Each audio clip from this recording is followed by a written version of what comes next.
어느 날 문득 세상은 그대로인데 나만 웃음을 잃은 것 같지 않으신가요? 아침에 눈을 뜨면 몸 여기저기가 쑤시고 자식들은 연락도 뜸하고 친구들과 만나도 예전처럼 즐겁지 않습니다. 젊었을 때는 그렇게 바쁘게 살았는데 이제는 시간만 남아도는 것 같고 그 시간을 어떻게 채워야 할지 막막하기만 합니다. 그런데 이상한 일이 있습니다. 똑같은 나이, 아니 오히려 더 나이가 많은데도 유난히 인생이 재밌어 보이는 분들이 있죠. 70대, 80대인데도 눈빛이 반짝이고 웃음소리는 생기 넘치며 걸음걸이는 가볍습니다. 심지어 주름살조차 다르게 빛나 보입니다. 대체 그분들은 무엇이 다른 걸까요? 수많은 노년층을 관찰하고 연구한 결과 놀라운 사실을 발견했습니다. 나이가 들어서도 인생이 즐거운 분들에게는 분명한 공통점이 있었습니다. 바로 이 5가지를 실천하고 있었던 것이죠. 더 중요한 건 이 5가지는 특별한 재능이나 돈도 필요 없다는 사실입니다. 지금 이 순간부터 누구나 시작할 수 있는 것들이에요. 단지 몰랐거나 실천하지 않았을 뿐입니다. 아마 여러분 중에도 이미 실천하고 계신 분이 계실 겁니다. 그렇다면 오늘 이 시간은 그것이 얼마나 옳은 선택이었는지 확인하는 시간이 될 거예요. 반대로 아직 하지 못하신 분이 계신다면 오늘이 바로 새로운 시작의 첫날이 되실 겁니다. 소중한 구독과 좋아요 부탁드리며 이제 가장 강력한 첫 번째부터 시작하겠습니다. 1장, 웃을 줄 알면 병도 달아난다. 여러분은 오늘 몇 번이나 웃으셨나요? 연구 결과에 따르면 아이들은 하루에 300번에서 400번을 웃는다고 합니다. 그런데 성인이 되면 하루 평균 15번으로 그 숫자가 급격히 줄어들어요. 더 안타까운 건 60대 이후에는 하루에 단 한 번도 웃지 않는 분들이 많다는 사실입니다. 아침부터 저녁까지 무표정하게 하루를 보내시는 거죠. 그렇다면 왜 이렇게 된 걸까요? 나이가 들어서 웃을 일이 줄어들어서일까요? 아닙니다. 정확히 말하면 웃을 거리를 찾지 않게 된 것입니다. 여러분은 어떠신가요? 평소에 의도적으로 웃음거리를 찾으시나요? 대부분은 그렇지 않으실 겁니다. 하지만 늙어서도 재밌게 사는 사람들은 다릅니다. 그들은 적극적으로 웃음을 찾아 나섭니다. 재미있는 일이 있어서 웃는 게 아니라 웃기 위해 재미있는 걸 찾는 거죠. 바로 이게 즐거운 노년을 사는 사람들의 첫 번째 공통점입니다. 여러분, 자만추라는 말 들어보셨나요? 요즘 젊은 세대들이 자주 쓰는 신조어인데요. 자연스러운 만남 추구를 줄임말입니다. 그런데 제가 얼마 전에 본 예능 프로그램에서 이 자만추가 뜻밖의 웃음을 터뜨렸습니다. 80대 어르신들과 함께 퀴즈를 하는 프로그램이었는데 사회자가 이런 문제를 냈습니다. 자만추는 무엇을 줄임말일까요? 잠시 정적이 흐르더니 한 분이 아주 자신 있게 외치셨어요. 사랑면, 만두, 추가. 스튜디오가 그 순간 완전히 웃음바다가 됐습니다. 저도 그때 TV 앞에서 박장대소했습니다. 이 이야기를 듣고 여러분은 어떤 반응을 보이셨나요? 행복한 사람은 소리내어 웃습니다. 그리고 친구에게 전화를 걸어 야, 이거 들어봐라 하며 또 웃죠. 반면 불행한 사람들은 그게 뭐가 웃겨? 라고 반응합니다. 차이가 뭘까요? 웃으려는 마음가짐입니다. 한 노인병원에서 흥미로운 실험을 했습니다. 우울증으로 고생하시는 70대 환자분들을 두 그룹으로 나눴습니다. 첫 번째 그룹은 매일 30분씩 코미디 프로그램을 시청하게 했고 두 번째 그룹은 평소처럼 지내게 했습니다. 3개월 후 결과는 놀라웠습니다. 첫 번째 그룹의 우울증 점수가 평균 40% 감소했습니다. 약물 치료 없이 말이죠. 더욱이 이분들의 혈압이 낮아졌고 면역력도 높아졌습니다. 웃음은 단순한 감정 표현이 아닙니다. 웃을 때 우리 몸에서는 엔도르핀이 분비됩니다. 천연 진통제죠. 동시에 스트레스 호르몬인 코르티솔은 감소합니다. 한번 크게 웃는 것이 15분간 조깅한 것과 같은 효과를 낸다는 연구도 있습니다. 그런데 더 놀라운 사실이 있습니다. 진짜 웃음과 억지 웃음, 우리 뇌는 구별하지 못합니다. 거울 보고 억지로라도 하하 웃으면 뇌는 아, 지금 행복하구나 하고 착각합니다. 그래서 정말로 기분이 좋아지는 겁니다. 72세 박 여사님이 그걸 증명했습니다. 우울증으로 고생하시던 박 여사님은 약물 치료를 받아도 별 다른 효과가 없으셨죠. 그래서 담당 의사가 특별한 처방을 내렸습니다. 매일 아침 거울 앞에서 5분 동안 웃으세요. 억지로라도요.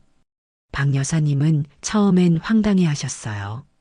웃을 일도 없는데 무슨 웃음이냐고요. 그런데 의사의 강권으로 시작했습니다. 거울 앞에 서서 억지로 입꼬리를 올렸죠. 하하 소리도 내봤어요. 처음엔 정말 이상했습니다. 그런데 신기한 일이 벌어졌어요. 억지로 웃는 자신의 모습이 너무 우스워서 진짜 웃음이 나오기 시작한 겁니다. 3주 후 여사님의 우울증 수치가 절반으로 떨어졌고 6주 후엔 거의 정상 수준으로 회복됐습니다. 이게 바로 행동이 감정을 만든다는 심리학의 핵심 원리입니다. 기분이 좋아서 웃는 게 아니라 웃어서 기분이 좋아지는 거죠. 그래도 웃을 기분이 아닌데요. 이렇게 말씀하시는 분들도 많으실 겁니다. 몸이 아프고 마음도 답답한데 어떻게 웃냐고요. 바로 그래서 더 웃어야 합니다. 억지로라도 웃는 순간 뇌는 행복을 만들어내거든요. 그때 스트레스는 고통이 아니라 유머가 됩니다. 노자, 장자, 맹자. 이 위대한 사상가들보다 더 훌륭한 게 뭘까요? 바로 웃자입니다. 하루에 한 번 소리내어 웃으세요. 재미있는 예능 프로그램을 보거나 친구들과 옛날 이야기를 나누면서요. 그 작은 웃음이 몸과 마음을 바꿉니다. 그런데 이거 아시나요? 웃으려고 해도 웃을 수 없을 때가 있습니다. 마음속에 묵은 감정들이 쌓여 있을 때죠. 그래서 진짜 인생이 재밌어지려면 두 번째 비밀을 알아야 합니다. 이걸 알면 수십 년간 쌓인 스트레스가 한순간에 사라집니다. 2장, 남 탓을 멈추는 순간 인생이 편해진다. 요즘 누군가 때문에 속상한 적이 있으셨나요? 자식 때문에, 배우자 때문에, 며느리나 사위 때문에 속을 끓었던 순간 말입니다. 내가 이렇게 키웠는데, 내가 이렇게 해줬는데 라는 말이 입에서 맴돌 때가 있으시죠? 그런데 여기서 중요한 질문을 하나 드려볼게요. 우리는 왜 그렇게 속상할까요? 인간 심리학에서 가장 흥미로운 발견 중 하나가 있습니다. 바로 기대가 클수록 실망도 크다는 법칙입니다. 우리가 스트레스를 받는 가장 큰 이유는 현실 자체가 아니라 현실과 기대 사이의 격차 때문이에요. 생각해 보세요. 자식이 내 뜻대로 안 돼서 속상한 건 내 뜻대로 되어야 한다는 기대가 있기 때문이고, 배우자가 변하지 않아 답답한 건 변해야 한다는 기대를 버리지 못해서입니다. 그렇다면 늙어서도 인생을 즐겁게 사는 사람들은 무엇이 다를까요?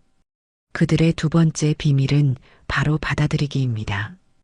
이건 심리학에서 가장 강력한 스트레스 해소법으로 알려져 있습니다. 받아들임의 핵심은 간단합니다. 내 뜻대로 안 되는 게 당연하다는 걸 인정하는 거예요.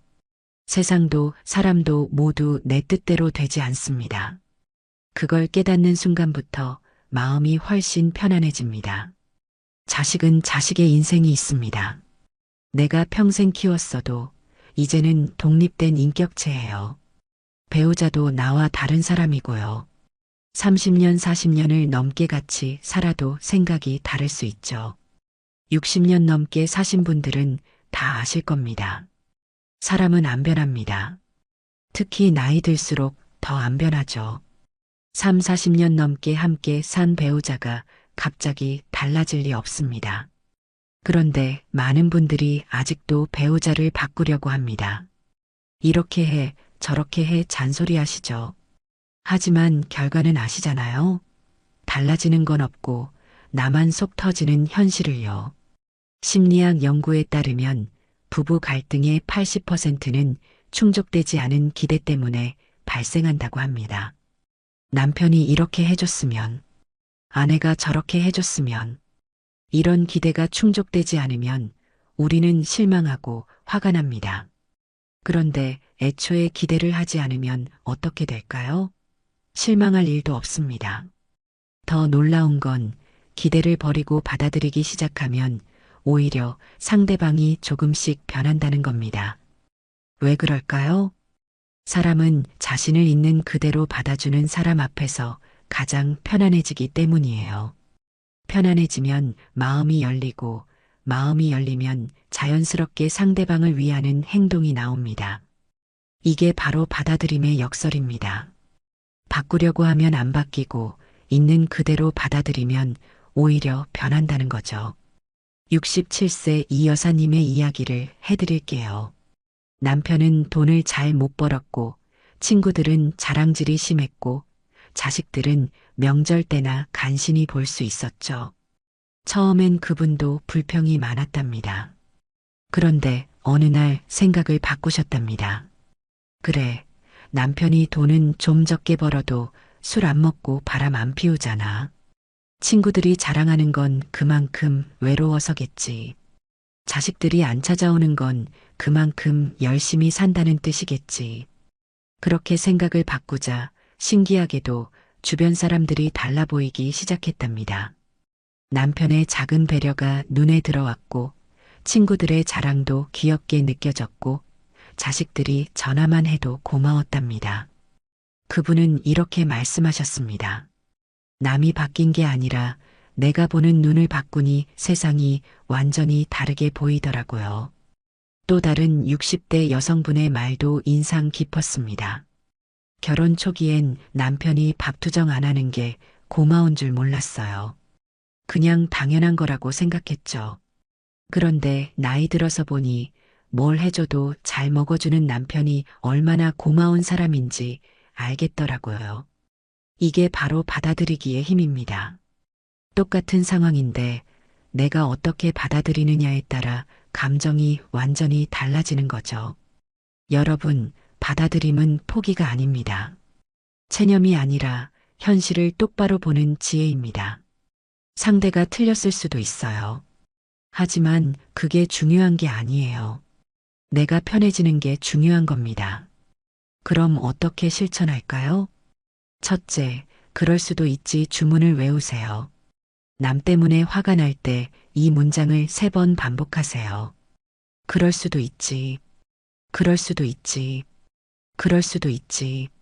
마음속으로든 소리 내서든요. 신기하게도 3번째쯤엔 화가 좀 가라앉습니다. 자식 때문에 속상하신가요? 그래, 그럴 수도 있지. 자식이 부모 뜻대로 되면 그게 이상한 거지. 배우자 때문에 답답하신가요? 그럴 수도 있지. 나도 저 사람 말 다 듣지는 않잖아. 이렇게요. 둘째, 비교를 멈추세요. 남의 자식은 효자 같고 남의 배우자는 다정해 보이죠. 그런데 그건 겉모습일 뿐이에요. 누구나 사정이 있습니다. 내 가족도 남의 가족도 다 불완전해요. 그게 사람이에요. 셋째, 있는 것에 감사하세요. 없는 것에 연연하지 말고 있는 것을 세어보는 겁니다. 남편이 자상하진 않아도 건강하다는 것, 자식이 자주 안 찾아와도 잘 살고 있다는 것, 이런 것들 말이죠. 받아들이기의 핵심은 이겁니다. 이건 내가 바꿀 수 없는 일이야라고 인정하는 순간 에너지를 아낄 수 있습니다. 그리고 그 아낀 에너지를 나 자신을 위해 쓸 때 90세의 뇌도 20대처럼 젊어질 수 있습니다. 어떻게 그게 가능할까요? 나이 들어도 재밌게 사는 사람들의 3번째 비밀입니다. 3장, 늙지 않으려면 계속 배우면 된다. 여러분은 요즘 배우는 것이 있으신가요? 즐거운 노년을 사는 사람들의 세 번째 공통점은 바로 평생 배움입니다. 요즘은 100세 시대라고 하죠. 그런데 중요한 건 오래 사는 게 아닙니다. 생생하게 사는 것, 바로 그것입니다. 뇌가 늙으면 몸도 따라 늙습니다. 신경과학 연구에 따르면 인간의 뇌는 사용하지 않으면 급격히 퇴화합니다. 특히 나이 들수록 아무것도 하지 않으면 인지 능력이 빠르게 감소하고 치매 위험도 급증합니다. 반대로 새로운 것을 계속 배우는 사람들은 80대가 되어도 뇌가 젊은 사람 못지않게 활발히 작동합니다. 이 나이에 뭘 배워서 어디에 쓰나? 바로 이 생각이 노화를 부르는 가장 빠른 길입니다. 나이 때문에 늙는 게 아닙니다. 배움을 멈췄기 때문에 늙는 겁니다. 배움의 목적은 써먹기가 아닙니다. 배움 그 자체가 뇌를 살리고 삶에 활력을 불어넣어요. 신경과학자들은 말하길 새로운 것을 배울 때 뇌에서는 신경세포 간 연결이 새롭게 만들어진다고 합니다. 이게 치매 예방에 가장 효과적이라는 겁니다. 약보다 효과가 좋다고 해요. 더 놀라운 건 배움이 우울증까지 예방한다는 거예요. 왜냐하면 새로운 걸 배우면 성취감을 느끼게 됩니다. 아, 나도 할 수 있구나. 이 느낌이 자존감을 높이고 삶의 의미를 만들어줍니다. 65세 김 여사님은 2년 전만 해도 오뎅 공장에서 일을 하셨는데 허리 통증으로 일을 그만두시고 집에만 계셨죠. 처음 1년은 이제 좀 쉬자며 편히 지내셨지만 곧 허전함과 지루함이 찾아왔습니다. 그러던 어느 날 복지관 프로그램 안내문을 보셨답니다. 시니어 크레파스 스케치 초급반 모집. 손재주는 없었지만 그림을 한번 잘 그려보고 싶다는 생각은 항상 가지고 계셨죠. 처음은 손이 잘 안 따라주었지만 점점 세상을 다르게 보기 시작했습니다. 저 풍경은 어떤 색으로 표현할까? 다음엔 뭘 그려볼까? 하며 즐거워하셨죠. 정말 놀라운 건 3개월 후였어요. 김 여사님은 라디오에 자신의 그림과 사연을 문자로 보냈고 진행자가 색감이 너무 예쁘고 쨍한 여름날을 너무 잘 표현했다는 칭찬을 했죠. 그 순간 정말 말할 수 없는 행복을 느꼈다고 하셨답니다. 여러분, 배움은 나이와 관계없습니다. 시작하기에 늦은 나이란 없어요.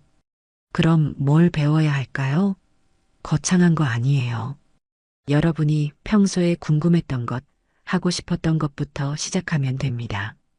요리를 좋아하시나요? 새로운 레시피를 유튜브에서 배워보세요. 손재주가 있으신가요? 뜨개질, 자수, 목공예 같은 취미를 시작해보세요. 몸 쓰는 걸 좋아하시나요? 요가, 태극권, 댄스 같은 걸 시작해보세요. 몸도 건강해지고 머리도 좋아져요. 배움의 가장 큰 적은 나는 이제 늙어서 안 되라는 생각입니다.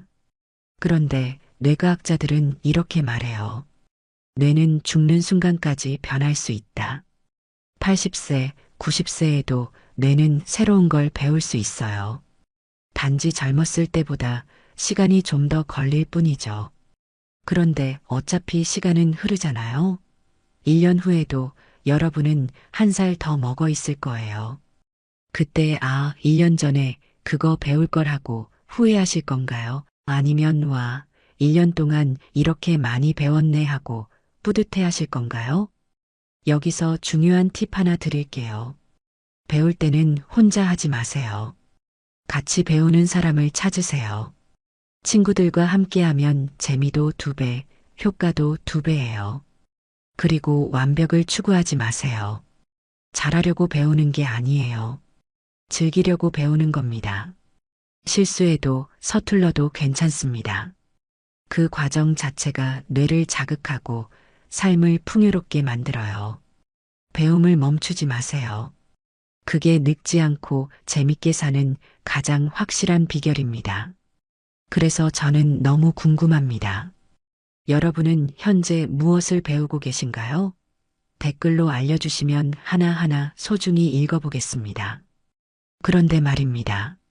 새로운 걸 배우고 싶은데 자신감이 없어요. 나이도 많고 머리도 안 돌아가고 라고 생각하시는 분들 계실 겁니다. 그럴 때 필요한 게 바로 네 번째 비밀입니다. 이걸 모르면 아무리 노력해도 자신감이 안 생깁니다. 4장. 나는 쓸모없지 않다. 여러분은 자신의 가치를 아시나요? 심리학자들이 70대 시니어 300명에게 질문했습니다. 당신의 가치는 얼마입니까? 놀랍게도 70% 이상이 글쎄요, 잘 모르겠어요. 혹은 이제 다 늙어서 쓸모없죠. 라고 답했습니다. 평생을 일하고 가족을 지키며 세금을 내고 사회에 기여하며 세상을 살아오신 분들이 정작 자신의 가치를 모른다고 말하는 현실. 이보다 슬픈 일이 있을까요? 그런데 연구 결과는 다릅니다. 한 사람이 70년 동안 세상에 기여한 가치를 경제적으로 환산했더니 무려 30억 원 이상이었습니다. 여러분이 살아온 그 수십 년은 그 자체로 엄청난 가치입니다. 늙어서도 인생이 재밌는 사람들의 네 번째 비밀은 자기 가치를 정확히 아는 것입니다. 70세 김 여사님은 평생 남편과 자식을 위해 살았어요. 자신은 늘 뒷전이었죠. 나이가 들면서 우울감이 심해졌고 자존감은 바닥까지 떨어졌습니다. 그래서 제가 자신의 장점 100가지를 써오세요. 라고 과제를 드렸어요. 처음엔 황당해 하셨죠. 나한테 무슨 장점이 있다고요? 그래도 제가 억지로라도 찾아보라고 했습니다. 첫날 밤 종이를 앞에 두고 한참을 고민하셨다고 합니다. 그러다 하나씩 쓰기 시작하셨죠. 나는 청소를 잘한다. 나는 30년 넘게 성실하게 일했다. 나는 자식 셋을 잘 키웠다. 나는 시어머니를 25년간 모셨다. 처음엔 어려웠는데 점점 속도가 붙으셨대요. 100개를 다 쓰고 나니 자기 자신이 새롭게 보였대요. 나는 정말 괜찮은 사람이었구나. 왜 그동안 몰랐을까? 그날 이후 김 여사님 인생이 바뀌었습니다. 자신감이 생기고 우울감이 사라졌어요. 새로운 취미도 시작하고 봉사활동도 하게 됐죠. 이건 단순한 기분 전환이 아닙니다. 뇌과학자들은 이렇게 말합니다. 우리가 자기 자신을 칭찬할 때 뇌에서 도파민이 분비된다고 해요. 즉, 남에게 칭찬받을 때와 똑같은 행복 호르몬이 나온다는 겁니다. 그런데 문제는 남들이 여러분을 평가하는 게 아닙니다. 여러분 스스로가 자신을 깎아내리는 게 문제죠. 이제 다 늙어서 쓸모없지. 이 말 누가 합니까? 바로 본인입니다. 나이 들어서 집만 되지. 이 말도 누가 합니까? 역시 본인이죠. 특히 절대 하지 말아야 할 말이 있습니다. 내 팔자가 원래 그렇지. 내 주제에 무슨. 이런 얘기 절대로 하지 마세요. 이 말은 스스로에게 거는 저주입니다. 타인의 평가는 바꿀 수 없지만 내가 하는 자기 평가는 지금 당장 바꿀 수 있어요. 작은 칭찬이라도 좋습니다. 중요한 건 습관처럼 나를 인정하는 일이에요. 85세 박 선생님의 아침 루틴을 소개해 드릴게요. 매일 아침 일어나면 거울 앞에 섭니다. 그리고 자신에게 이렇게 말합니다. 나는 소중하다. 나는 건강하다. 오늘은 좋은 일이 생긴다. 어떤 분들은 유치하지 않나요? 하고 묻습니다. 맞아요. 처음엔 어색합니다. 그런데 놀라운 일이 벌어집니다. 뇌는 우리가 말하는 걸 믿습니다. 매일 아침 나는 쓸모없어라고 생각하면 뇌는 그걸 사실로 받아들입니다. 그러면 정말로 쓸모없는 사람처럼 행동하게 됩니다. 반대로 나는 가치 있어라고 말하면 뇌는 그것도 사실로 받아들입니다. 그러면 자신감 있게 행동하게 됩니다. 심리학에서는 이것을 자기 효능감이라고 부릅니다. 쉽게 말해서 나는 할 수 있다는 믿음이죠. 이 믿음이 강한 사람은 도전하고 실패해도 다시 일어섭니다. 반대로 이 믿음이 약한 사람은 시도조차 안 하죠. 나이가 들수록 이 자기 효능감은 약해지기 쉽습니다. 몸이 예전 같지 않고 사회적 역할이 줄어들면서 나는 이제 안 돼. 라는 생각이 굳어지죠. 하지만 자기 칭찬을 꾸준히 하면 이 자기 효능감이 다시 올라갑니다. 나도 할 수 있구나 하는 믿음이 생기는 거예요. 여러분, 지금 이 순간도 여러분은 가치 있는 존재입니다. 숨 쉬는 것만으로도 누군가의 부모로, 조부모로 존재하는 것만으로도 의미 있습니다. 70년, 80년을 견뎌온 이미 위대한 일입니다. 그런데 우리는 그걸 당연하게 여깁니다. 심지어 별거 아닌 일이라고 폄하하죠. 그러면 안 돼요. 여러분이 해온 모든 일은 존중받을 가치가 있습니다. 인정받아 마땅하고요. 누가 인정 안 해주면 어때요? 내가 나를 인정하면 되는 겁니다. 그런데 아무리 자신을 사랑해도 결국 인생은 관계 속에서 살아가는 것입니다. 아마 여러분도 가장 가까운 이 관계 때문에 제일 속 썩고 계실 겁니다. 오장, 놔두면 편하다. 우리 집 양반은 로또야. 너무 안 맞아. 정말 공감 가지 않으세요?